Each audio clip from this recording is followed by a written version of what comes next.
बऱ्याचदा महिलांना समजतच नाही की त्यांच्यासोबत जे होत आहे त्याला कौटुंबिक हिंसाचार म्हटलं जातं। मला मारहाण होत नाही तर माझ्यासोबत हिंसा होते का?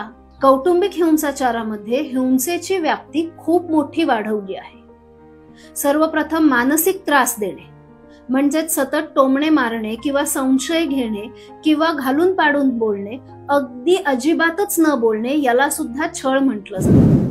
दुसरा म्हणजे आर्थिक छळ, पत्नीचा सर्व पगार काढून घेणे किंवा तिच्या पगारावर मोठे कर्ज घेऊन EMI लावून ठेवणे, अजिबातच खर्चायला पैसे न देणे, ह्याला सुद्धा छळ समजलं जातं। आणि तिसरा म्हणजे लैंगिक छळ, अमानुष पद्धतीने संबंध ठेवणे किंवा अजिबात संबंधच न ठेवणे याला देखील कौटुंबिक हिंसाचार म्हटलं जातं। याचा देखील कौटुंबिक हिंसाचारात समावेश आहे। हिंसाचाराचे वेगवेगळे प्रकार कायद्याने अधोरेखित केले आहेत। वेळुस्वामी सारख्या महत्वाच्या न्यायनिवाड्या